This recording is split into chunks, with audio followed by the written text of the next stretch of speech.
Oi pessoal, hoje é mais uma noite especial do nosso Open Mic História, que reúne pessoas, artistas que fizeram história na nossa música, na nossa cultura, aqui em Floripa e em Santa Catarina como um todo principalmente. E muitas dessas pessoas ultrapassaram fronteiras, foram para muitos lugares e o mais interessante, o mais legal é que o trabalho delas continua vivo, presente até hoje, né?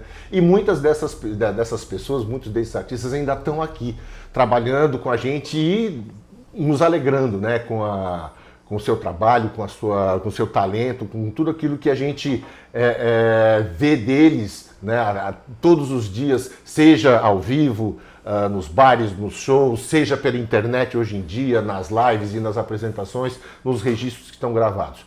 Então hoje eu tenho a alegria imensa de receber um amigo também de longo tempo, Robson Dias, um cara que eu costumo dizer, ele no meio da música ele é o labrador musical, porque é o cara que todo mundo gosta dele. Assim, eu não conheço ninguém que não curte, não gosta do Robson, cara. Bem-vindo, não custa lembrar, a gente está ainda vivendo o momento da pandemia, a gente toma todos os cuidados, aqui tem álcool gel, a gente, claro que a gente vai deixar esse registro, né, para sempre, para que todo mundo possa ver as futuras gerações, mas que se lembrem que nesse momento a gente tinha que se cuidar muito, continuem se cuidando, continuem cuidando da vida, cuidando do próximo, isso é fundamental. E não posso deixar também de registrar o apoio da Levan, né, do nosso amigo Carlos Eduardo Souza, um sommelier fantástico que nos oferece hoje, né, que vai ser só para mim, né, esse vinho incrível aqui, que é o Malma. Ele é um Pinot Noir da Patagônia, eu já vou abrir para ele ir respirando e vou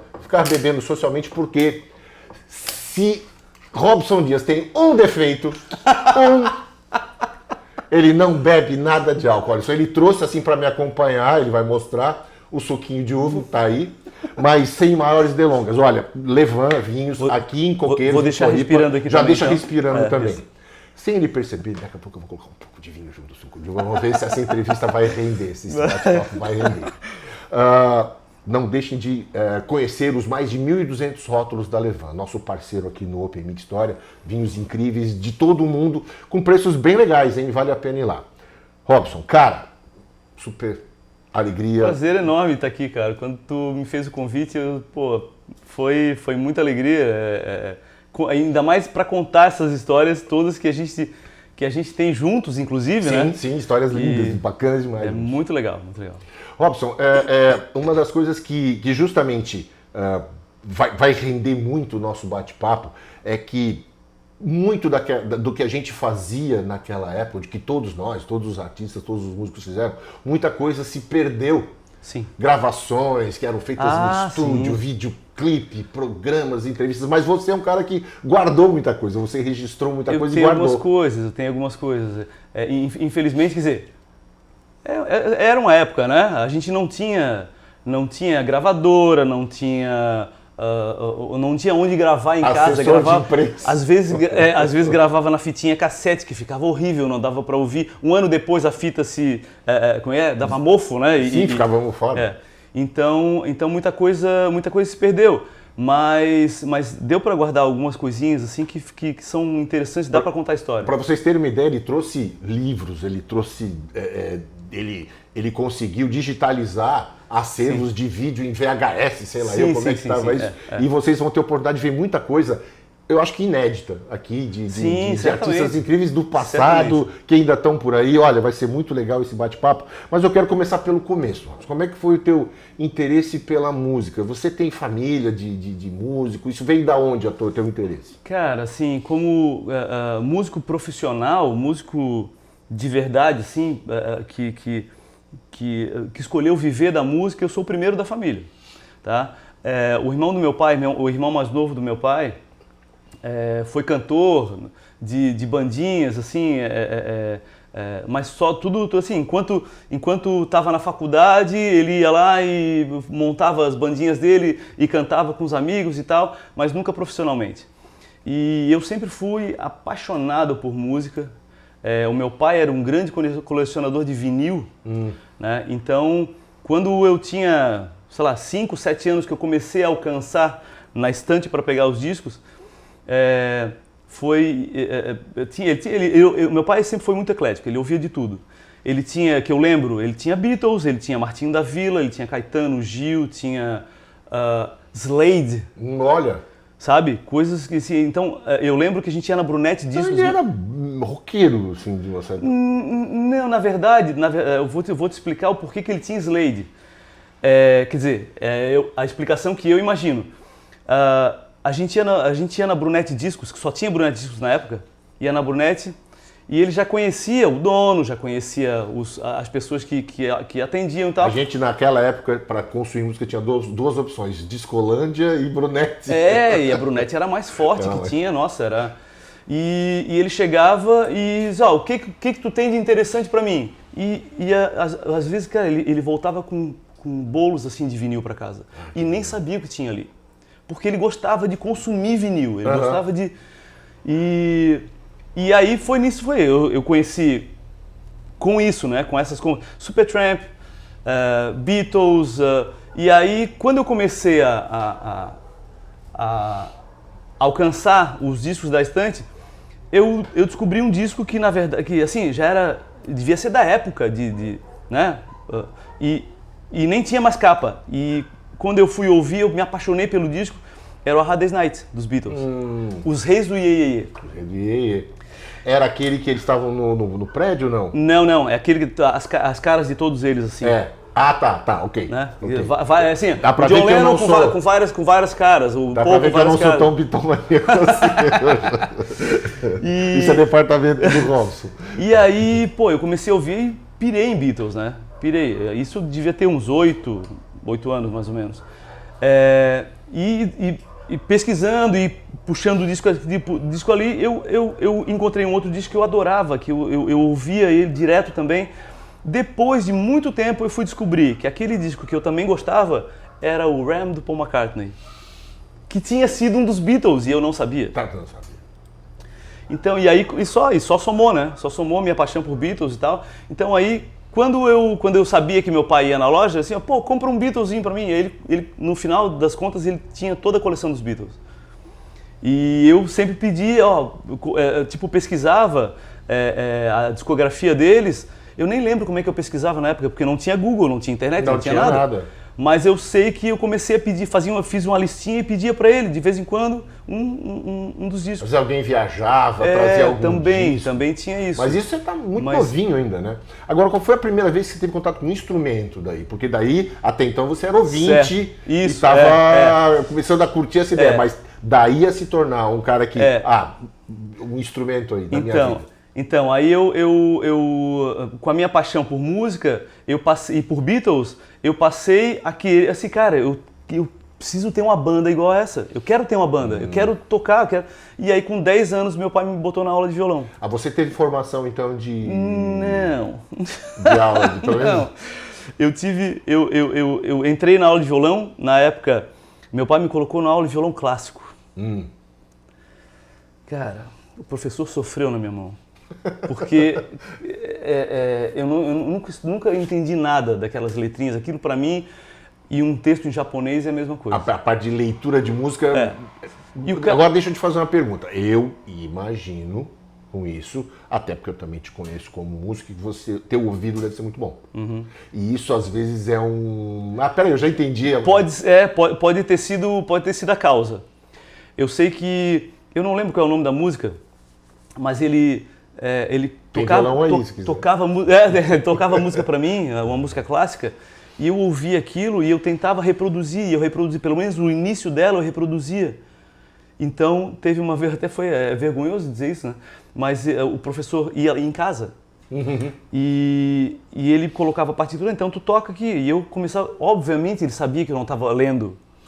Mas eu na minha inocência, achava que, tô arrasando aqui, né? Ele devia ter colocado assim, a partitura errada, você ia tocar a música que você achava que ia estar lendo. Resultado.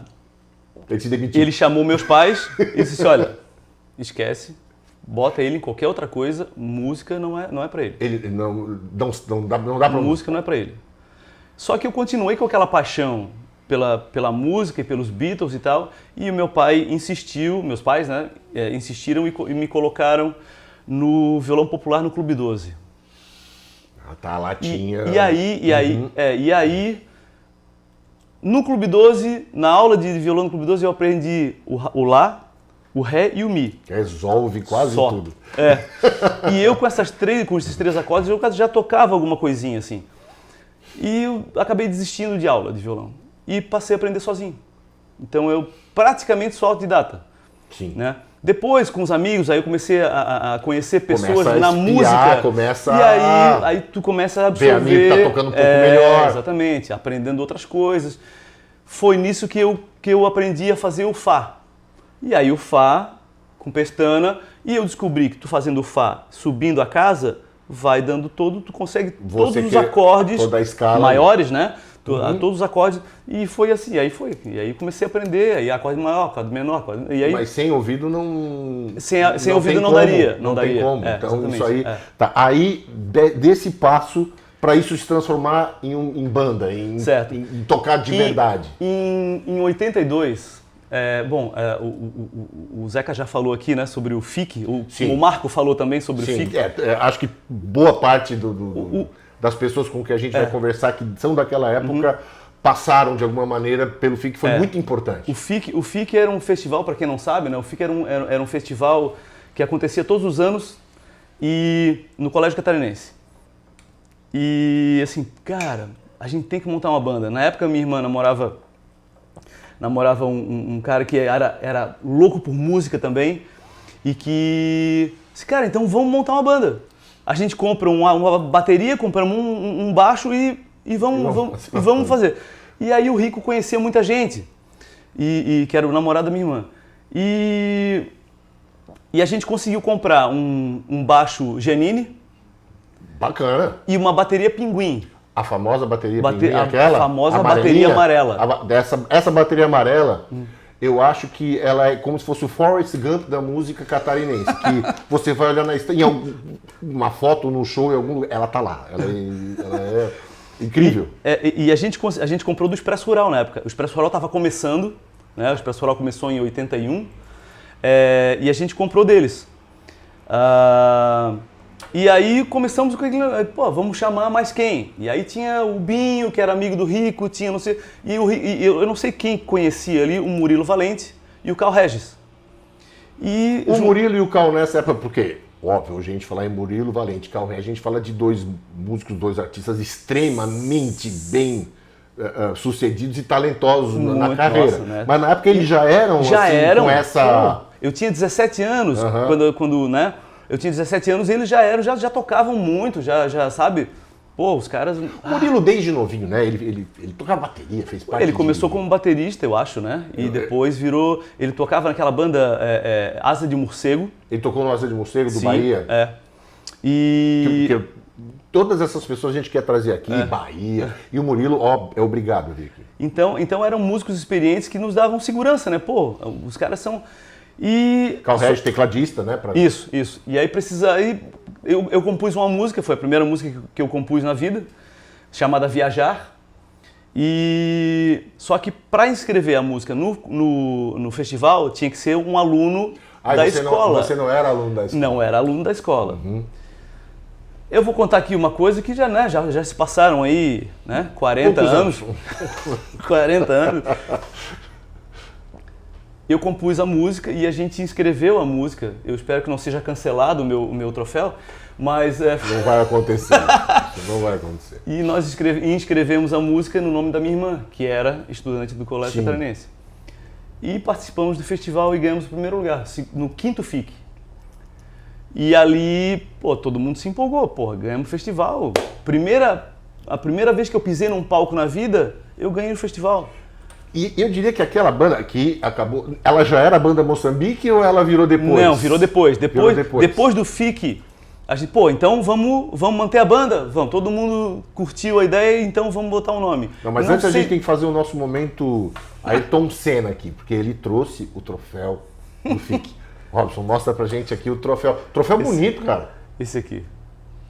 Troféu... Esse símbolo aqui era da escola? Não, da RBS. Não, era da RBS. Na época não era RBS, era TV Catarinense. TV Catarinense. TV Catarinense. Exatamente, TV Catarinense. Colégio Catarinense, Quinto FIC, primeiro lugar. Atlântida FM está escrito aqui. Outubro de 82. Olha isso. Então isso aqui é uma coisa que eu guardo com muito carinho. Ele está em cima da estante da minha sala. Então... está eternizado e isso é muito legal para que, principalmente as pessoas mais jovens, e os filhos, os netos, quem for ver lá na frente, como isso tinha valor pra gente. Então, e festival é um celeiro de talento, porque você queira ou não queira, tá competindo. Né? Foi uma das grandes emoções da minha vida. Assim, eu lembro que eu chorei muito, mas chorei muito. Assim. Todo mundo inexperiente, todo mundo... Né? E a gente se abraçava chorando, todo mundo, sabe?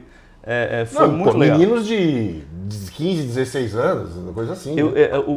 Na época, o meu tio, o irmão da minha mãe, ele tinha uma filmadora que eu não sei se era... Como é? Super 8? Não sei se era isso. Tinha um case gigantesco que ele tinha que carregar no ombro para ligar na câmera e tal. E só que infelizmente esse vídeo se perdeu. A gente estava falando antes, né? Muita coisa bacana se perdeu nessa época. Aí, Robson, daí teve essa experiência de ganhar um festival. Sim. E o que aconteceu com a banda daí, a partir daí? Então, a gente começou a ensaiar. O Murilo tinha muitas composições, o Carl Regis tinha composições, a Gisele, que era a vocalista da banda, também tinha composições. E a gente montou um repertório só de música autoral, né? E fizemos vários shows, cara. Tocamos, inclusive, fora de Floripa, na época, que não era uma coisa tão comum, assim, né? Fizemos um show no TAC. E fizemos, assim, alguns shows. Assim, a banda durou 2 anos. Mas nessa época ainda não havia o movimento do rock, né? Ainda era um estilo... Não, o que a gente fazia não era rock. Era mais, eu acho que puxava mais para MPB do que para rock, né? Que foi aquela transição do Rock Brasil, né? Isso foi ainda antes. Né? Foi antes de estourar o Rock Brasil, né? Rock, os anos 80 que foram... Mas logo depois também não demorou muito. E aí você integrou uma banda, né? Que até nos aproximou bastante nesse sentido, que foi a banda Anonimato. Então, eu conheci o De Maria e o Juarez. Guto de Maria, Juarez Losso. Isso, Juarez Losso. Então, na verdade, eu conheci o De Maria porque eu fiz um estágio na Coab. Sim. E ele trabalhava na Coab. Engenheiro. Então, e a gente começou, a gente se conheceu e ficamos amigos e tal. E aí ele era baixista e aí eu tinha uma guitarrinha que eu tinha ganho lá nos meus 15 anos. Uma Giannini e Eric Clapton, aquela branca e preta? Não, era uma Giannini Les Paul. Les Paul. Uma Les Paul preta. E, então tá, vamos.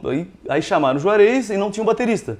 E aí eu já conhecia o Leandro Marcucci. Leandro Marcucci, que já está agendado. E eu chamei o Leandro e a gente montou a banda.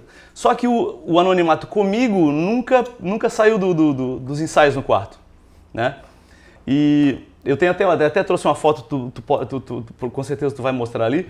É uma foto do meu quarto, eu tinha um quarto bem grande, então a bateria montada, ainda aparece ali o bumbo escrito Anonimato. Olha, que legal. E a gente ensaiava no meu quarto. E era mó barato, né? Eu infernizava a vida da minha irmã, porque minha irmã sempre foi o meu oposto, né? Minha irmã sempre amou estudar. Então, a casa dos meus pais é ainda, né? De 2 andares. E em cima é o meu quarto e o quarto da minha irmã. E ela estudando e eu levava as bandas para ensaiar lá em casa. Nossa, e olha, foi... E eu sei que... Só que eu tocava guitarra. E eu nunca soube tocar guitarra. Né, a gente toca violão e tal, mas a guitarra tem uma pegada diferente. Eu nunca tive pegada de guitarrista. Mentira. Eu sei que... mentira. Eu sei que não deu certo. Aí eu não lembro como se desenrolou a minha saída do Anonimato.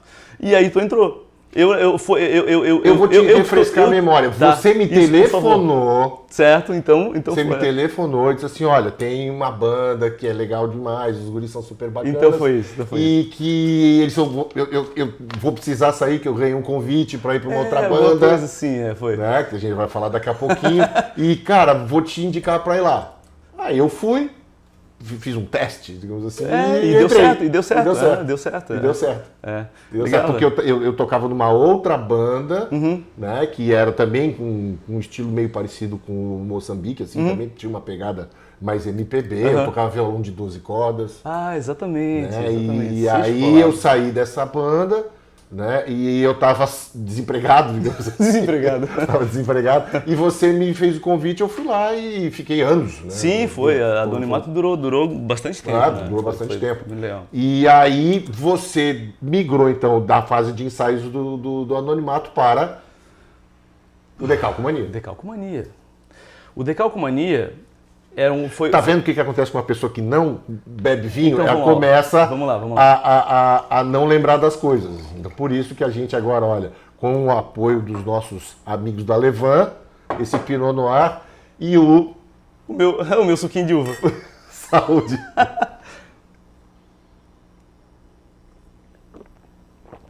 Eu não tenho dúvida que isso aqui está muito melhor do que isso aqui. Eu não tenho a menor dúvida. Eu ainda vou te trazer do lado certo da força. Do lado certo da força.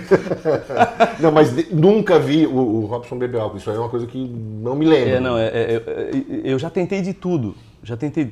Eu já experimentei de tudo. Cachaça, vinho, vodka, tudo que é bebida. Mas a hora que... Assim, até aqueles licores, sabe? Tipo... Sim. Quando vem o gostinho do chocolate, tá tudo bem. Quando bate o álcool... Engraçado, que dá uma travada que não rola. Não adianta. Eu simplesmente não gosto. Eu não gosto de beterraba. É uma boa comparação. Mas então a gente estava agora para o Decalcomania. Decalcomania, para quem não acompanhou essa história, não viveu essa história, foi uma banda que, num determinado momento, onde o Rock Brasil aconteceu, que ela entrou justamente naquele estilo. Era um rock meio new wave. Nossa, cara, eu adorava Decalcomania. Sim, são bandas, são duas bandas que eu tive o prazer de conviver e que, né, e depois a história, depois entraram na minha vida, né, que o Expresso Rural, eu vi o Expresso Rural nascer, e sempre adorei Expresso Rural, eu sempre acompanhei eles muito, ensaios e gravações e shows e tal. E o Decalcomania, quando surgiu, assim, cara, que banda boa, cara, que som legal que eles tinham. E eu já conhecia, né, o Murilo e o Cal, e um dia pintou o convite do Murilo. Pô, não quer tocar baixo com a gente? Pô, óbvio que eu quero. Né? Era um sonho, né? Eu assisti Decalcomania no SIC, cara, eu saí de lá assim, meu Deus, cara, que vontade. O Decalcomania foi um fenômeno durante um período não pequeno. Foi um fenômeno, mas de popularidade, de fãs. O Decalco lotava o SIC. De estética, assim, era uma coisa fora do comum. Não, assim, era uma banda que hoje em dia não tem. Que, assim, comparando, eu diria que eles foram a Blitz de Santa Catarina, assim, sem as meninas. E sinceramente eu não sei como o Decalcomania não estourou nacionalmente, porque tinha composições muito legais, tá? Nesse nível de blitz, tal, que eram músicas alegres, músicas... Era um rock mais inocente, new wave. Inocente, cara, putz, era muito legal, era muito bom. E eu, assim, eu até hoje eu não entendo... Tinha um frontman muito talentoso, muito capaz. O Irã era muito bom. William Mello, que ele, a formação básica do Irã é de ator, né? Ele é exato, ator mesmo, exato, né? Exato. Então, ajudava muito em performance de palco, as músicas tinham uma interpretação mais teatralizada. Nossa, muito. Mas tinham canções muito bacanas e um instrumental bem legal. E eu realizei esse sonho de tocar no Decalcomania, eu fiquei praticamente um ano com eles, e foi muito bom, foi uma realização, foi minha primeira banda meu primeiro trabalho profissional, grande, assim, né? Grande, foi, exato. Né, que teve, viajava, fazia... Sim, né? sim. Não, o Decalque Mania teve fomos gravar no Rio de Janeiro, coisa desse tipo, né? Coisa que a gente sempre, quando era moleque, sempre sonhava, né? Pô, putz, tocar. As bandas daquela época, eu digo bandas porque eram poucos os artistas solo, Sim, não tinha muito sim, artista era solo. mais banda. Até porque a vibe da época era banda, né? Era banda de rock, né? E naquele estilo. Elas tinham que tocar na rádio. E aqui acontecia a possibilidade de fato de tocar na rádio. Sim, tocava, né? E tocava, e tinha essa possibilidade, então gerava uma popularidade, isso gerava show, então criou um movimento bacana. E isso, Decalque Mania, e depois do Decalque Mania, você foi para uma outra proposta, porque deixa eu até fazer um alinhamento estético. Esse rock mais juvenil começou a decair e começou a puxar uma coisa mais densa, mais... Alguma coisa mais encorpada. Mais encorpada em termos de estética musical, isso. de visual. Copiando um pouco, não copiando, mas emulando o que estava vindo da nova invasão britânica, da Inglaterra, exatamente. Né? Então, eu recebi daí o convite do Marcelo Figueira que ele estava montando uma banda. E aí surgiu o Objeto Prazer. E realmente o Objeto Prazer, assim, tanto eu quanto o Marcelo, e a gente era muito fã de Duran Duran. Que era uma das bandas na época representava essa invasão britânica, esse New Brits. Na época, se não me engano, eles New Romantic. New Romantic. Uma coisa assim. Eles se denominavam New Romantics. Aí tudo bem bonito, arrumado. Aí, na época eu tinha cabelo, né? Cabelo pintado, maquiagem. Vocês vão ver aqui o que era Robson. Vergonha alheia. Não, mas assim, na época... Eram ingleses, cara. Você olhava assim, não, esses caras são de Londres, não são os manezinhos que bebigão. Na época a gente não, né? Hoje é mico, né? Mas na época, cara, o que era? Nossa, fazia show em boate e fazia pré-produção, ia todo mundo maquiado e, nossa, era... Não, mas faziam shows grandes, assim, shows de grande público, né? Uma coisa que o Marco até comentou, o Marco Aldino comentou aqui, os shows de Dia do Trabalhador, os shows de Réveillon que a prefeitura promovia, eram todas com bandas locais. Não existia essa história, vamos trazer o Barão Vermelho, vamos trazer ninguém nem cogitava isso. Não, era banda local e lotava. Era 20 mil pessoas? A Praça Tancredo Neves ali ficava lotada, tu perdia, assim, era um mar de gente. Eu tive a chance de tocar em quase todos esses eventos também. Era sensacional. Era assim, você perdia de vista e era 25 mil pessoas, era uma coisa fora do comum. E a gente se sentia as estrelas, assim, era muito bom. E o Objeto Prazer tinha uma formação com o Marcelo Figueira, tinha aquele guitarrista português, sim, o Paulo Mendonça. Isso. Também, que ele tocava muito, né? Nossa, o cara toca muito. Baterista era o primeiro baterista foi o Beto Zelami. Lembro dele. E aí depois saiu o Beto, entrou o Robson Varela. E por último o Rodrigo Serri. Nosso querido não está mais com a gente, infelizmente, mas está no coração de todo mundo. Um cara incrível. A história do Rodrigo Serri foi muito legal, cara, porque ele já era amigo do Marcelo Figueira. E ele era um gurizinho, ele devia ter 16, 17 anos, era bem mais novo que a gente. E na época eu tinha 22, mais ou menos por aí. E ele tocava um air drums como ninguém. Ele era viciado em U2, então o Sunday Bloody Sunday ele fazia todos os movimentos perfeitos, assim. Cara, esse cara tem que tocar bateria. E... ele fazia isso no ar, não, air drums. Tiraram a bateria. Air drums. E aí esse cara tem que tocar bateria, só que ele nunca tinha sentado numa bateria na vida. E quando o Robson Varela saiu, eu disse, cara, vamos chamar o Sérgio, vamos ver se a gente consegue fazer ele tocar bateria de verdade. Vocês sentaram ele na bateria pela primeira vez? Sentamos ele na bateria. E de cara, ele já saiu tocando, bicho. E ele já virou, assim, ó, não tem nem que perguntar, é o baterista da banda. E era muito talentoso. Muito talentoso. Sem aula, sem nada, sem sabe? Eu querido, cara, eu gostava muito do Sim, ele era um figuraço. Agora, logo depois, a gente deve estar falando lá por 88, por 87, aí, 88. 88, quando começou. Quando começou. Daí a decair também um pouquinho essa coisa do rock Brasil. Começou a ter uma entre-safra, porque aqueles shows grandes não existiam mais. Começou a subir uma nova música sertaneja que ocupou rádio. Sim. E essa leva de bandas autorais começou a desaparecer. Então ficou Expresso, ficou o Engenho na época, né? Mas acho que nem não sei se Engenho, acho que já não tinha mais nessa época. Com essa... Não, o Engenho, assim, nunca deixou de existir, mas não era mais aquela formação clássica, digamos assim.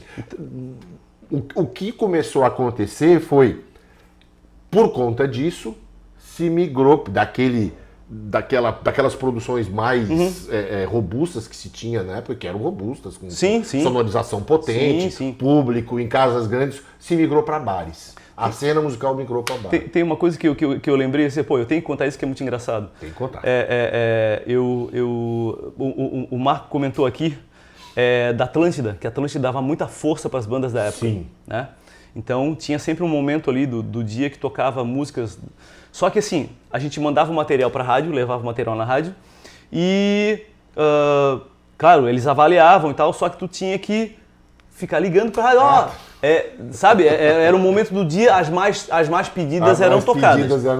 O que a gente fez? A gente foi a São Paulo gravar no estúdio Mosh. E aí gravamos a música, voltamos para Floripa, vamos levar na Atlântida, claro, né? E levamos lá. Só que assim, a música precisa primeiro entrar na programação para depois tu começar a ligar para pedir, né? Claro. E a gente já começou a ligar antes. Pô, mas a música nem entrou na programação, que já estão ligando.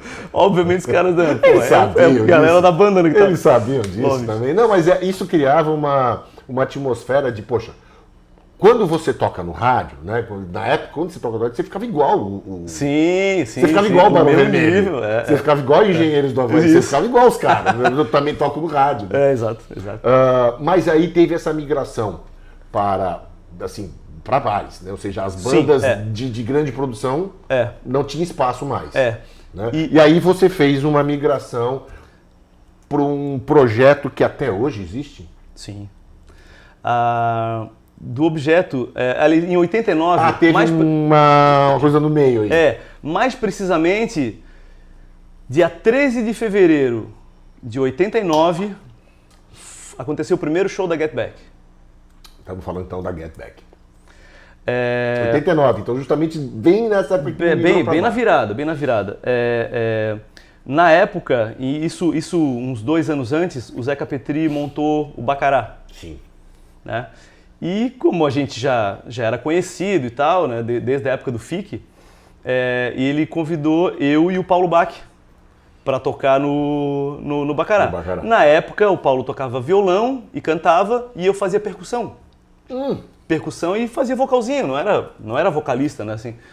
E a coisa dali começou a crescer em acho que todo mundo passou por isso no Bacará, né? De tocar violão, percussão, triângulo. Né? Até tocava banda lá, mas a gente começou assim, não tinha... Eu não tocava bem violão e... Mentira. Então, assim, tinha uma tumbadora lá, que o Zeca tinha os instrumentos lá, eu tocava a tumbadora e o Paulo começou a fazer sucesso, começou a ser legal. E a gente aí nessa época a gente só tocava cover. Era Beatles, obviamente, Simon & Garfunkel, América, né? Tudo nessa onda. E começou a ficar legal, tá? Eu disse, vamos transformar isso aqui numa banda? E aí a gente chamou o Marcos Ghiorzi, que era baterista do Expresso. E ali surgiu a Get Back. Dia 13 de fevereiro de 89, a gente fez o nosso primeiro show numa festa particular lá em Canasvieiras. E o interessante é que o Get Back, o repertório, eu creio que era 100% Beatles. Inicialmente 100% Beatles, assim, naquele momento. Até porque era composto por 2 Beatlemaníacos. Exatamente. Agora, eu sempre tive uma dúvida, e hoje eu acho que muita gente tem essa dúvida, e hoje eu vou tirar essa dúvida, né? Por quê? Eu espero que sim. Porque, Robson, de uma certa maneira, Beatles é muito um dueto entre John e Paul. Né? Há controvérsias, vai. Não, claro, bota o George ali fazendo a terceira voz e tal. Uhum. Que, aliás, o meu Beatle favorito é o George. Pois é. O meu favorito é o George. Né? Mas eu confesso que eu nunca consegui identificar exatamente quem era quem ali na Get Back. Assim, dentro dos arranjos das músicas, porque você era o baixista. Sim. Né? Ou você tocava baixo ou guitarra? Você tocava guitarra. Não, eu tocava baixo. Tocava baixo. Sempre fui baixista. E o Paulo tocava guitarra. Isso. Né? No Get Back. Mas tem horas que eu acho que o teu timbre é mais Paul e tem horas que eu acho que o teu timbre de voz é mais John. A gente não fazia essa divisão. Não fazia essa divisão. Mas não tinha assim, eu quero fazer porque... Não, tinha sim, as músicas... Essa eu queria cantar. Mas no início, como eu te falei, eu não era vocalista. No início, o Paulo cantava a grande maioria das músicas. Certo. E com o tempo, com o meu ganho de experiência e aprendendo a cantar e tal, eu passei a cantar e chegou até uma época que a gente dividia os vocais. Porque Beatles tem muita gente que acha que aí eu vou fazer o meu comentário particular e a gente vai ficar trocando essas figurinhas, né? Tem muita gente que acha que as músicas dos Beatles são músicas simples. E na minha leitura elas são muito, muito complexas. Não é fácil tocar a música dos Beatles, não é fácil tocar Beatles. E tem um negócio que aí eu sou obrigado a comentar com você. Eu acho que você tem uma capacidade muito legal, que são poucos músicos que têm, de cantar em terça. Sim, eu tenho bastante facilidade de fazer. Eu tenho bastante facilidade. Cantar em terça é fazer aquela segunda voz, que nem cantor sertanejo. Segunda, terceira. Tem que cantar em quinta, em terça, né? Vai e volta. Então, com o tempo eu aprendi a fazer isso, né? É o ouvido. Sim, mas a própria vivência, desde os 8 anos de idade que eu ouvia Beatles. Então, aos 20 e poucos, eu já conhecia as músicas, então não precisava nem pensar. A segunda voz já vem automaticamente. Só que hoje você vai entregar. Qual é o seu Beatle favorito? O meu Beatle favorito, sem dúvida nenhuma, é Paul McCartney. Então pronto. Paul McCartney, está respondido a questão. Paul McCartney é o grande gênio desde que ele nasceu. Não, Cara, assim, ó, e outra, assim, é sempre uma discussão entre Beatlemaníacos, quem é o seu Beatle preferido. Ou quem tá qual a escala ali, né? A escalinha. Pra mim, Paul McCartney é o melhor Beatle, mais completo. Em segundo veio o George. Eu te digo que o George é meu favorito, até porque eu gosto do underdog. Eu gosto do cara que não é o... E os Beatles, na minha opinião, não seriam os Beatles sem o George. Exatamente, não seria. Nós temos não sei se você sabe, nós temos um projeto Beatles pela Vida. Eu ia chamar esse assunto, que você tem que falar melhor sobre esse projeto, porque eu acho que é muito legal. É maravilhoso. Já puxa agora então, já que você trouxe, fala aí. Quando a gente começou com Beatles pela Vida, porque assim, a gente ouve, nós que somos músicos, a gente ouve muito... Mas o que é o Beatles pela Vida? Vamos lá. Beatles pela Vida é um projeto criado pelo Rafael Bastos, e que, infelizmente, agora com a pandemia não está sendo possível fazer, mas a gente já fez 4 anos, se não me engano, no SIC, né? São eventos... Começou com um show, no ano seguinte foram 2 shows, no ano seguinte foram 3 e foram 3 noites. Toda a renda revertida para o CEPOM, para o AJAS do CEPOM. Então, que é o hospital que trata de pacientes com câncer. Isso, ou seja, referência. É um esforço de artistas que usam do seu trabalho, da sua arte, contribuem para uma causa espetacular e que merece todo o respeito. Nossa, é maravilhoso. Da sociedade. Assim, é um evento que, assim, o dia que a gente toca a última noite, já começa a sonhar de o que a gente vai fazer no próximo evento. E aí veio a pandemia e a gente não pôde mais fazer. né? Esse ano acho que não conseguimos ainda fazer, mas ano que vem certamente... Esse projeto tem que continuar. Agora, só que agora eu vou te lembrar de uma coisa que eu tenho certeza que você não lembra. Vocês estão diante do último funcionário do BESC. É verdade. O último que... Não, eles acharam ele embaixo de uma mesa. Não, mentira. Ele era funcionário do BESC e músico ao mesmo tempo. Sim. E um dia eu encontrei ele na frente... Você não vai lembrar disso. A gente se encontrou lá na frente daquela agência do BESC. Da Praça 15. Da Praça 15, ali perto da igreja, ali, Sim, aquela agência central que chamava, né? Na esquininha. Na esquininha ali. E a gente se encontrou, daí você olhou pra minha cara e falou assim, ó, chega, não aguento mais, tô indo embora, vou trabalhar só com música. É verdade. Na verdade. Eu fui bancário. Ele era um cara sério, ele foi um cara sério. Eu fui um cara sério, Eu fui bancário por 17 anos, cara. Mas assim... Eu sobrevivi a isso, porque eu tinha música paralela. Tá? Eu botava o pé fora do banco, eu era músico. Tá? Então, então isso me moveu. Assim, quando eu tive a chance de virar músico profissional, eu nem pensei. É libertação, né? Nossa. Sabe o que é? Muitas pessoas que estão assistindo devem saber o que é isso. Chegava no domingo. Eu, na época até tinha os Trapalhões ainda, o programa dos Trapalhões no domingo. Quando começava aquele final de tarde e que eu sabia que na segunda-feira eu tinha que voltar pro banco, já me dava uma depressão. Imagino, faço ideia. E ter virado músico profissional, ter me tornado músico profissional foi mais uma realização de um sonho, porque é uma coisa que eu sempre amo, que eu sempre amei, e que eu continuo amando profundamente, sabe? É o lugar que eu me realizo e que eu esqueço problemas, eu esqueço de tudo e me concentro naquilo que eu amo fazer, que é música. Você devia ser um péssimo bancário, porque você devia ser... Tanto que assim, eu nunca quis crescer, eu tive possibilidade de fazer concurso interno, eu nunca tive... Não queria. Não adianta. Não adianta. Não adianta, né? Mas com certeza você não lembrava desse episódio. Não lembrava. Chega, eu não aguento mais, estou indo embora. Então foi... Roupinha de funcionário de BESC, chega, eu não quero mais. Então foi uma realização, ser músico profissional. E o BESC ficou no passado, tá tudo bem. Tu lembrou agora, mas nem lembrava mais. Aí a gente estava falando do Get Back, e o Get Back durante um bom tempo foi um fenômeno, assim, porque... existem bandas de tributo aos Beatles no mundo inteiro. Sim. Existe um festival em Liverpool, né? Liverpool. Que eles fazem, e os melhores são os argentinos, eu ouvi falar nisso, é verdade? Na verdade não, na verdade eles tem os muito bons. Assim, o que acontece eles dizem que eles são os melhores. Exato.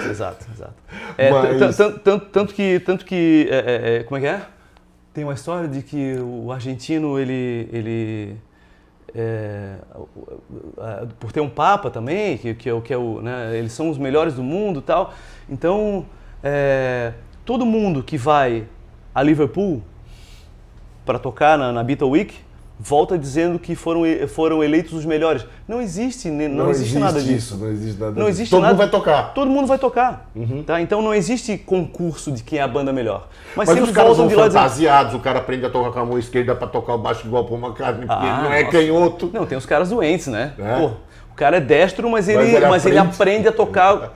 O que é quase impossível. Mas vocês nunca fizeram isso, mas vocês tocavam Beatles, era de um jeito Get Back, não era... Sim, muita gente que Até porque não tinha um terceiro vocalista, né? Não, muita gente que ouvia a gente, sim, quando vem de amigo a gente desconfia, né? Mas muita gente desconhecida que não tinha por que nos elogiar, fala, cara, vocês cantam igual a eles. Eu e o Paulo tínhamos uma... O registro de vocês, ele era muito parecido, muito semelhante. Então a gente, principalmente no início da banda, a gente tinha me faltou a palavra agora, mas a gente se olhava e já sabia... Sinergia. Ele tá fazendo a primeira, eu faço a segunda, lá no meio da música às vezes trocava... Tinha isso, né? Tinha disso. sabe? E só de se olhar o cara já sabia para onde, um já sabia para onde o outro ia, sabe? Então a gente tinha tem uma conexão muito forte nisso. O Get Back ao longo do tempo acabou que virando uma franquia, né? Franquia não foi? Que eu vi assim, um dia eu fui num bar, tinha Get Back. Aí eu cheguei assim, pô, vou dar um abraço pro meu amigo Robson, tal, no palco. Chego lá, não era nenhum de vocês que estava. Get Back com outra formação, tocando Rolling Stones. Não. Eu juro por Deus que eu vi isso. Pô, não soube disso. Não, eu vi isso. E aí eu disse, ué, o que aconteceu com o Get Back? Mas aí aconteceu uma outra situação na tua carreira que também ficou icônica, né?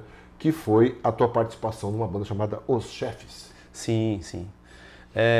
Em 2006, porque assim, aí a Get Back teve algumas mudanças e tal. Franquia.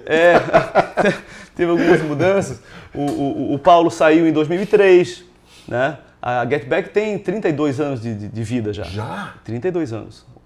Meu Deus. Né? Os Beatles duraram 6. Eles fizeram um pouquinho mais de coisa que nós. Ganharam um pouquinho mais de dinheiro, só. E em 2003 ele saiu, aí eu coloquei um outro guitarrista. Em 89 o Marquinhos saiu, entrou o Ricardo Malagoli, e aí foi assim, teve várias mudanças. Assim. Mas dava daí para fazer o casamento do vocal dos... Quando o Paulo saiu, eu tive um pouco de dificuldade, né? Aí até achar um guitarrista que cantasse bem e tal, eu levei ali uns 2 anos, cara. Aí eu encontrei o Paulinho Passold, que era um monstro. Tá? Hoje ele está morando em Joaçaba. E era um monstro, sabia tudo de Beatles também. Porque tem que, né? Exatamente. Então, e o Paulinho tocou com a gente e tal, era eu, o Ricardo e o Paulinho. E aí em 2006, por uma grande coincidência, eu recebi um convite para tocar no Chefes. Uma grande coincidência por quê? Porque eu... Mas você fundou o Chefes? Não. Você entrou depois? Não, o Chefes já tinha O Chefes começou em 98. Chefes é uma banda de blues rock. Rock clássico blues. Rock clássico blues, assim, um pouco de hard rock, que tinha um visual muito legal, porque eles todos estavam vestidos de terno e gravata. Era demais. Por isso chamavam os Chefes, né? Isso. Era muito. E tinha um percussionista, um senhor Misteremos. muito peculiar. Não sei onde é que vocês acharam aquele senhor. Não sei. Quando eu entrei, ele já fazia parte. Na verdade, o Misteremos foi um dos fundadores do Chefes, né? Ele e o Fábio Franchini. E eu entrei com o barco andando já, né? Eu entrei em 2006 e foi muito legal. Foi uma experiência sensacional, assim, porque a gente fazia 15 shows por mês. Não, e você assim, musicalmente entrou num território que não era muito teu, né? Que não, eu nunca tinha ouvido um blues na vida. Talvez ali um Revolution 2 ali, que é meio blues, mas assim, eu nunca curti blues, nunca curti ouvir blues, mas tocar blues é uma delícia, principalmente pra mim, né, pro baixista. Sim. Tocar blues é muito gostoso. Então, e o clima da banda era muito, muito gostoso, assim. A gente viajava, às vezes passava uma semana longe de casa. Tá? Eu sofri um pouco com isso porque foi, foi no mesmo ano que a minha filha nasceu. Sim. Foi o ano que eu entrei no Chefes. Então, assim, os 3 primeiros natais da minha filha, eu passei longe dela. Eu passava chorando, cara. Teve isso, nossa, essa parte de... Teve foi o lado ruim da coisa. E os Chefes eram uma banda que ela era um coringa para qualquer lugar. Não tinha lugar que os Chefes não podiam entrar. Exato. Podia ser um rodeio. O Chefes entrava e matava pau. Podia ser um bar de... Coisas que eu nunca tinha experimentado, cara. Uma das primeiras grandes viagens que eu fiz com o Chefes. Entrava no ônibus, né? Tinha um ônibus, né? Sim. Entrava no ônibus, ia dormindo, acordava lá em Chapecó e tinha road, tudo, ia direto pro hotel. Cara, coisa que eu nunca tinha experimentado. E uma das primeiras viagens a gente foi a Xanxerê, se não me engano, tocar em Xanxerê. Chegamos no hotel, tinha na recepção do hotel uma caixinha com presentes de fãs para a banda, para quando a banda chegasse. Isso é muito bacana, é um reconhecimento que... Era demais, assim, os Chefes no interior eram assim, o pessoal da capital aqui não tem ideia do que era o Chefes no interior. E não tinha mais aquela coisa de, porque eles são ídolos timbo, não, era um respeito. Era respeito pela música mesmo. Pela música mesmo, porque era, assim, era um repertório que pegava Mississippi, pegava coisas assim. Era muito legal, muito interessante. Eu gostava muito eu gostava muito de ouvir. Sim. Era muito bem tocado. Mas agora eu quero ir para um território que é, na minha opinião, assim, talvez projetos pessoais e que colocam a expressão do artista na ponta, que é isso daqui. Esse disco que a gente está vendo aqui, né? É One Day at a Time. One Day at a Time. É o disco solo do Robson. E que... Como é que a gente faz para ter esse disco sem ser seu amigo? Não, dá um serviço, pô. Tá à venda, tá disponível, como é que faz? Sim, na verdade, eu nem... Porque assim, hoje em dia não se faz mais CD, né? Não. Hoje em dia a gente grava e bota nas plataformas. Nas plataformas. Então, esse disco tu consegue ouvir no Spotify, consegue ouvir no Deezer, no YouTube, consegue ouvir em qualquer lugar. Eu mandei fazer 500 cópias. Entendi. Só pra eu ter. Assim, ó, eu não ia ficar... Quem tem pasta do objeto do prazer não ia ter esse CD. É incrível, gente, é incrível. Nós já vamos conversar sobre esse disco. Eu não ia ficar feliz se eu não fizesse... Materializado. O CDzinho. Materializado. Acho que vale a pena. Até porque, gente, escutem o disco. Eu vou deixar o link aqui como ouvir. Mas agora vem o crítico. Certo, vamos lá. Não, porque é o seguinte, o disco é cheio de referência. Sim. Ou eu fiquei surdo de pai e mãe, ou esse disco tem referência à vontade de Beatles de várias fases. Sim. Tem. Né? Se tu olhar uma música que chama aqui Crazy, né? Assim? Cara, isso aqui o timbre disso aqui é tipo Magical Mystery Tour, uma coisa assim... Assim, mas é engraçado, porque cada pessoa que ouve, cada um que ouve me vem com uma... Enemy é Taxman. Não, a Taxman é Enemy. Enemy total. Aquela pegada aquele baixo foi... O baixo foi chupado... Não, o baixo foi chupado de Taxman. Não, é a própria guitarra. A guitarra é Taxman. Né? Então... Mas aí que tá. As referências, elas, nesse campo que você trabalhou, elas são positivas. Porque não tem cópia. Não. Referência. São inspirações, digamos assim, Isso, né? Inspiração. Que jogado ali num contexto, porque todas as músicas são tuas. São minhas, todas. Todas as músicas são de autoria do Robson. Sim. Com essas referências que você puxa, ele é malandro, porque isso cria uma conexão emocional, né, com quem gosta dessa música. Mas tu sabe que assim, ó, eu nunca sentei pra compor uma música que eu pensasse assim, eu quero fazer uma música parecida com Beatles. Não, eu tenho certeza que não. Ela vem natural, porque assim, nós músicos, quando compomos, a gente compõe de acordo com as nossas influências, de acordo com aquilo que a gente conhece. Você sabe que tem uma teoria, né? Aí a gente vai filosofar um pouco. Todo o papo que eu estou fazendo aqui no Open Mic História tem um lado... Tem uma parte filosófica. Mas eu tenho o sentimento, e eu já ouvi isso de outros grandes músicos, compositores, que na verdade as músicas já existem, só levanta a mão e... Pode ser. Elas estão ali em algum lugar, claro, daí a gente coloca as nossas influências. Sim, exato. Mas elas já estão voando ali, só a gente tem que catar elas e buscar. Você escuta aqui Mystic Night. Mystic Night. Ali é Mystic Night é totalmente George, né? Eu vejo o Maharishi do lado ali ajudando, toca a cítara desse jeito. Isso. Tá muito bacana, aquilo é George total. Só que eu vi também, tem uma música que eu achei fantástica, assim, porque ela me lembra muito Noel Gallagher. Também é uma influência. Eu sou muito fã de Noel Gallagher. Né? Do Oasis, o guitarrista, não o cantor. Tem música ali que isso me lembra muito a pegada, porque... Pode ser. Eu tenho bastante influência no Tem uma música do dele que chama-se Riverman, que me lembra muito partes do teu disco. Certo. Né? Então,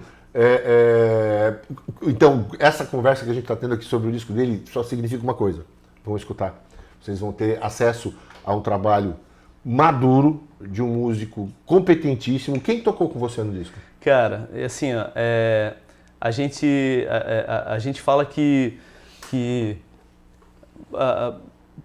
quando a gente tem bons amigos e amigos talentosos, a gente não precisa ser muita coisa, né? A bateria foi do Richard Bondan, que é meu querido parceiro de Get Back. Tem uma música que foi tocada, o Enemy, né? Foi Maurício Peixoto. Ele é bem roqueirão, Maurício Peixoto. É meu parceirão de Get Back também. Ele ainda continua fazendo aquele visual de John Lennon, assim, ele tem ele é meio camaleão, tá sempre cortando cabelo, sempre. Mas eu gosto muito da pegada de guitarra, cara, bacana. Maurício canta muito bem, né? Sim. E o André Sebem gravou 2 músicas. O grande André. Né? E o Matheus Scheffer, eu encontrei com o Matheus uma vez e falei para ele, pô, Matheus, eu vou gravar eu vou gravar um trabalho lá no estúdio do Duda e tu gostaria de tocar uma música? Assim, cara, só me chamar. E aí um dia ele veio, né? A gente tava gravando e tal. Resultado, ele gravou 8 músicas. Olha, não percam, poucas vezes assim dá gosto de recomendar um trabalho que tenha, assim, porque é o seguinte, antigamente você consumia um disco, né, a gente chamava um disco, sim. Até porque ele tinha 2 lados. Sim. Lados. Você consumia ele inteiro, era algo que você degustava aquilo ali do começo até o final. Alguma música você gostava mais, outra menos. Hoje não. Hoje você, é um single, é um hit que está na internet, é aquilo, e você só escutou aquilo. Mas não tem um encadeamento. O trabalho do Robson, tá? O nosso One Day at a Time, tá fantástico, tá incrível. E vocês acessem nas plataformas que a gente vai disponibilizar para vocês aqui. E para quem quiser ter o CDzinho, é só entrar em contato comigo. É só entrar. A gente vai deixar o contato dele também. Tem o meu Instagram, se quiserem, pelo meu Instagram, Acústico Robson Dias. Vale a pena. E esse lugar aqui é onde? Isso aqui é uma outra história que para mim faz toda a diferença desse disco. Essa foto aqui foi tirada pela Clarissa Nascimento, minha mulher. E isso aqui é no Regent's Park, em Londres. Sim. E essa foto de trás também foi ela. Então, e tem assim, fora os músicos, meus amigos queridos que tocaram nesse disco, tem muita ajuda aqui. Tem, né, pessoas que, eu preciso de um violão bom. Aí... Chama fulano. Que legal, cara. Hoje, né, existe eu vi alguma coisa, um negócio chamado Comparsas do Barão. Sim, que é isso? Sim, Comparsas do Barão é uma banda que a gente montou. Assim, a história do Comparsas foi também por acaso. Assim, muita coisa na música acontece por acaso, sim, né? Nada é por acaso. Eu tocava no falecido Black Swan. Sim. E aí uma vez, acho que foi o gerente que, Robson, eu precisava de uma banda para tocar rock nacional. A Get Back nunca tocou rock nacional, né? Tu não conseguirias fazer um trabalho? Eu disse, consigo.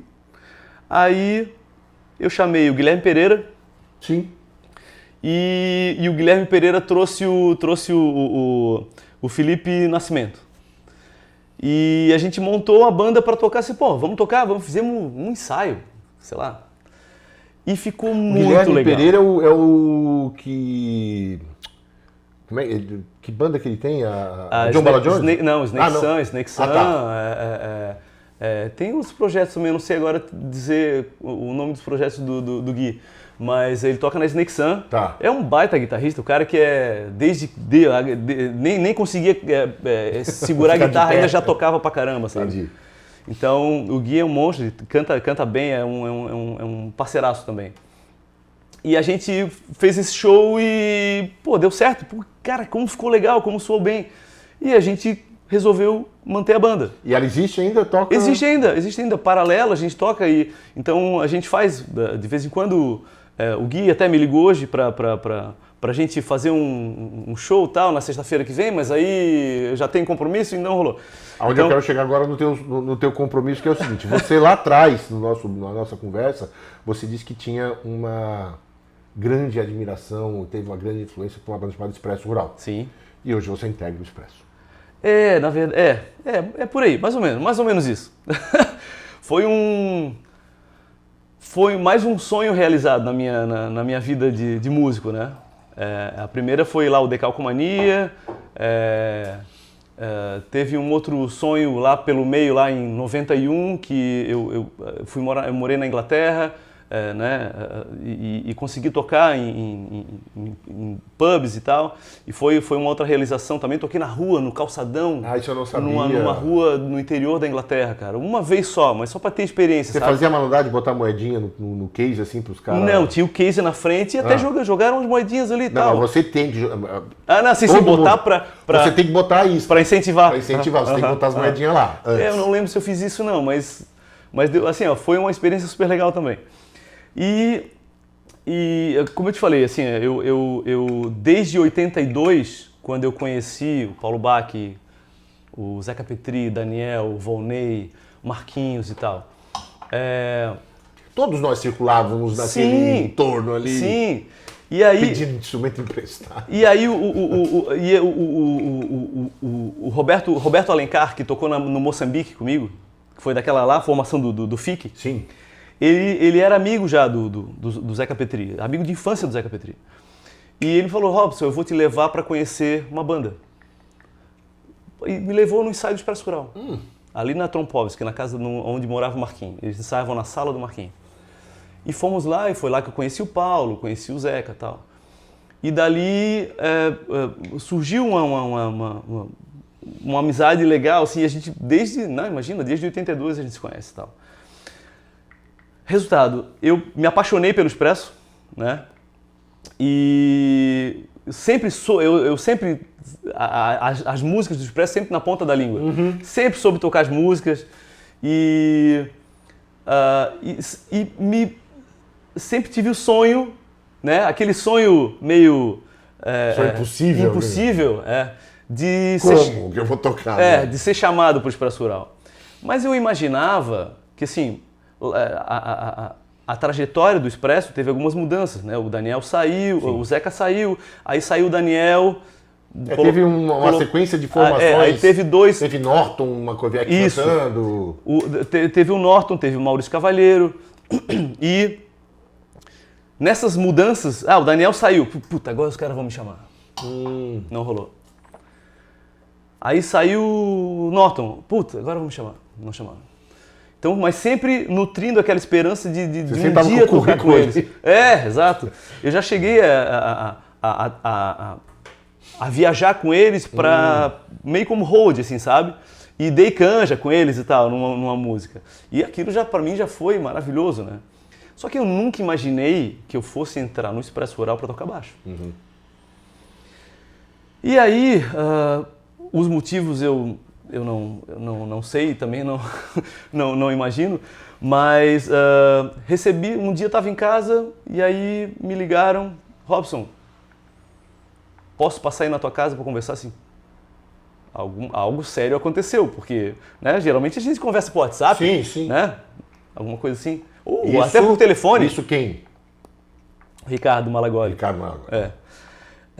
Que esse o Ricardo Malagoli hoje no Expresso, o apelido dele é chefe, né? É o chefe. É o chefe. Então o Ricardo que organiza as coisas ali, né? E o Ricardo me ligou assim, Robson, o Ricardo, né, já tinha tocado comigo, a gente é parceiraço já. Posso passar aí na tua casa? Assim, pode, mas não adiantou o assunto. Assim, cara, eu fiquei sério. Assim, ó, fiquei aquela 1h30 até ele chegar, assim, meu Deus, cara, o que aconteceu? O que tá acontecendo? E aí ele me fez o convite. Eu não pensei nem um segundo para responder, né? Assim, óbvio que eu quero, né? E aí já se vão 2 anos de Expresso Rural. 2 anos de Expresso Rural. né? E que até antes da gente começar a gravar, a gente conversou um pouquinho até para se atualizar um pouco, e justamente isso, a trajetória de todos esses grupos, de todos esses artistas, a gente vem falando a respeito deles aqui no Open Mic História, também revela que ainda é relevante, né? Ou seja, o trabalho, o repertório, você não vê saudosismo nisso, você vê, na verdade, um trabalho sólido, consistente e que, você, por exemplo, vai nos Estados Unidos, tem cara que fez um sucesso, ele vive daquilo ali, paga as contas o resto da vida inteira. Isso. E o Expresso Rural, em todos os discos teve sucesso, mas no primeiro disco todas as músicas foram sucesso. Sim, todas elas, não tem exceção. Então tem um repertório para um público que, queira ou não queira, se você coloca boa música, boas canções e bem tocadas, com qualidade, as pessoas querem ver. Eu acho que esse é o grande tributo, talvez, que o Expresso traga e que demonstra que dá para fazer, né? Sim, e o que eu, nessa passagem pelo Expresso, eu tenho percebido é que o Expresso fez um grande sucesso nos anos 80, né, 90, então, assim, o tempo passa, né, amigo? O tempo passa. E muita gente, assim, a grande maioria das pessoas das antigas, da nossa geração, conhece e consome Expresso Rural. Sim. Tá? Só que essa geração nova... Leva os filhos, leva os netos. Os que levam, passam o conhecimento para os filhos, porque é um trabalho muito bom, né? Só que tem muita gente da galerinha mais nova que não conhece Expresso Rural e deveria conhecer porque é muito legal. É um trabalho muito bom. Né? Todo esse trabalho que esses artistas fazem ao longo desses anos, e justamente esse é o nosso objetivo aqui no Open Mic História, que, primeiro, resgatar alguns que estavam meio esquecidos, vamos chamar assim, né? Mas valorizar tudo isso que foi feito, foi conquistado e que hoje ainda tem relevância. Então, digo a vocês todos, aqui junto de mim está um cara que eu admiro demais, o Robson, que é um cara que, como eu falei no início lá, ele é o labrador da música de Santa Catarina, é um cara que só tem amigos, só tem fãs, né? Entre todos os músicos, é um músico que todos os músicos querem tocar com ele de alguma maneira. Eu já tive o privilégio de ter essa oportunidade, é muito legal, e que hoje tem um trabalho pessoal, autoral, de grande valor. Eu recomendo todos a vocês novamente a escutarem o One Day at a Time, tá aqui. É incrível, é sensacional, é maduro, é bonito. Para um escritor, o livro são os seus filhos, né? Para o músico, esse CD aí é o meu filho. Não querido. para nesse. Não quero parar não. Não para nesse, né? E hoje integra o Expresso Rural, que é uma banda que tem toda a história e ainda continua escrevendo a história, shows super bacanas, hoje com música orquestral junto, acompanhando, eu já vi fizeram e um que, especial camerata. como eu falei para vocês, tem esse grave defeito, que não bebe vinho aqui com um amigo dele, está nesse suco de uva, mas que merece um brinde eterno por essa pessoa bacana demais que ele é e por todas essas histórias que ele traz pra gente. Pessoal, grande prazer. Pô, prazer enorme conversar sobre isso. Podia ficar aqui 10 horas de programa. Não, mas a gente vai fazer. Traz mais coisa. Eu vou buscar nos teus alfarrados, coisas assim, daí a gente... tem bastante coisa. Né? Porque o programa hoje foi um programa light, assim, a gente não trouxe nada obscuro, até porque ele sempre foi um cara bem de boa. Sabe que eu tinha medo de pegar alguma treta que eu não teve treta. Não. É o labrador, não adianta eu procurar coisas obscuras. Eu não acho ele vai dizer que assim, uma vez eu tomei uma multa de estacionamento. Uma vez eu dei um gole numa cerveja. Fiquei doidão. Mas, cara, é um prazer enorme, uma alegria enorme, um orgulho enorme, uma grande satisfação fazer esse registro. E junto a ele, muitos outros também, muitos outros grandes artistas vão estar aqui com a gente. E com isso a gente se despede desse programa de hoje. Fiquem sempre com a gente, acompanhem a gente nas redes sociais. Tá aqui. Tem que ter eu vou botar um fundo assim na plateia. E não esqueçam também de visitar a Levan, né, o nosso parceiro, sim. Né? Lá, eu acho que até vende suco de uva lá. Ah, é? Vende. Olha só. Vai lá comprar. Deve ser o vizinho, você mora pertinho. Ah, então tá bom. Né? Então, olha. Vai lá vem um bom suco de uva. Né? Que vale a pena. Bom saber. Então, gente, um grande abraço. Fiquem com Deus e rock and roll. Valeu, querido. Abraço. Valeu.